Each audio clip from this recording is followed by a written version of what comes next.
அன்பானவர்களே, தினமொரு தூதன் வழியாக உங்களை சந்திக்கிறேன். இந்த நாளிலே சகரியா தீர்க்கதரிசன புஸ்தகம் 3வது அதிகாரம் 4வது வசனத்தின் ஒரு பகுதி, பார், நான் உன் அக்கிரமத்தை உன்னிலிருந்து நீங்கச் செய்து உனக்கு சிறந்த வஸ்திரங்களை தரிப்பித்தேன் என்றார். யோசுவாவுக்கு கர்த்தர் சொன்ன ஒரு நல்ல வார்த்தை. இந்த வார்த்தை கேட்டுக்கொண்டிருக்கிறதான நமக்கு இன்றைக்கு கர்த்தர் கொடுக்கிற தூது என்னன்னா, நம்முடைய வாழ்க்கையில் இருந்த எல்லா விதமான அக்கிரமங்களையும் தீய செயல்களையும் ஆண்டவர் அகற்றிவிட்டேன் என்று சொல்லுகிறார். ஆம் பிரியமானவர்களே, சிலுவையிலே ஆண்டவராக இயேசு கிறிஸ்து உங்களுக்காக எனக்காக சிந்தின அந்த இரத்தம் பாவமர நம்மை கழுவி சுத்திகரித்து விட்டது. ஆம், நானும் நீங்களும் செய்த எல்லா விதமான அக்கிரம செயல்களுக்கும் நாம் அனுபவிக்க வேண்டிய தண்டனையை சிலுவையிலே இயேசு கிறிஸ்து ஏற்றுக்கொண்டு அவர் தண்டனை ஏற்று இரத்தத்தை இந்த பூமியிலே சிந்தினார். அந்த இரத்தத்தினால நமக்கு பாவ மன்னிப்பின் அந்த சந்தோஷம், அந்த விமோச்சனம், அந்த விடுதலை நமக்கு கிடைச்சிருச்சு.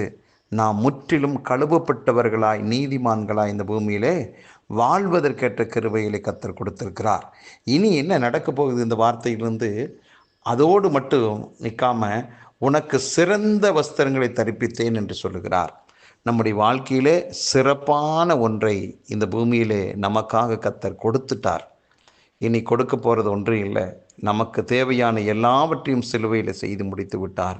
பிரியமானவர்களே, நம்முடைய வாழ்க்கையில் பாவம் மட்டுமல்ல, சாபங்கள் மட்டுமல்ல, வியாதிகள் மட்டும், தரித்திரம், இப்படி எல்லா விதமான நமக்கு எதிரடியாக இருந்த காரியங்களெல்லாம் சிலுவையிலே குலைத்து போட்டார், அழித்து போட்டார். நமக்கு சிறந்த வாழ்க்கையை கர்த்தர் கொடுத்திருக்கிறார். ஒரே ஒரு ஜெபம், ஆண்டவரே, எனக்கு ஒருவேளை நல்ல படிப்பு, ஒருவேளை திருமணம், ஒருவேளை வேலை, ஊழியம், இப்படி எந்த விதமான ஒரு பாதையாக இருந்தாலும் ஆண்டவரே, எனக்காக நீர் ஏற்கனவே செய்து முடிச்சிட்டீங்க, அதை இதுதான் என்று நான் அறிந்து கொள்ள என்னுடைய ஆவிக்குரிய கண்களை திறந்தருளுமப்பா என்று சொல்லி நாம் ஜெபிக்கும்போது நாம் எந்த பாதையில் போகணும்? ஏனென்றால் அவர் நமக்காக தெரிந்து கொண்ட ஒரு வழி இருக்குல்ல, அந்த பாதையை, அந்த வழியை நாம் அறிந்து கொள்வதற்கு இந்த ஜெபம் உதவியாக இருக்கும். ஆகவே நமக்கு சிறந்த வாழ்க்கை இந்த பூமியில் வச்சிருக்கிறார், சிறந்த தொழிலை வச்சிருக்கிறார், சிறப்பான ஊழியத்தை இந்த பூமியில் வச்சிருக்கிறார், நல்ல படிப்பை வச்சிருக்கிறார், நல்ல திருமண வாழ்க்கையை, குடும்பத்தை ஆண்டவர் வைத்திருக்கிறார். எந்த காரியத்தை நான் எப்படி தேர்ந்தெடுக்க வேண்டும்?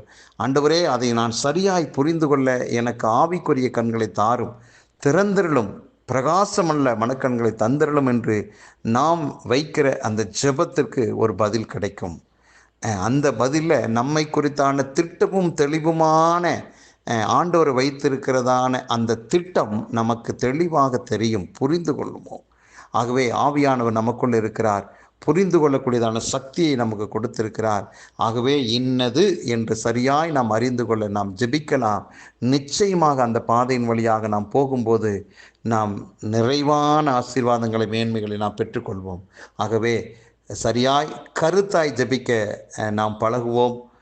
நிச்சயமாக நம்முடைய வாழ்க்கை நன்றாக இருக்கும். ஜெபிக்கலாம். நல்ல பிதாவே, யோசுவாவினுடைய வாழ்க்கையில் இருந்த அழுக்கான வாழ்க்கையை ஆண்டவர் வஸ்திரத்தை கலற்றி விட வைத்து அவனுக்கு ஆண்டவரே அவனுடைய பாவமர கழுவி சுத்திகரித்து சிறந்த வாழ்வை அவனுக்கு கொடுத்தது போல இதை கேட்டுக்கொண்டிருக்கிறதான எங்கள் யாவருடைய வாழ்விலும் அப்படிப்பட்டதான மேன்மையும் நன்மையும் கர்த்தாவே நீர் கொடுத்திருக்கிறீர். அதற்காக நன்றி.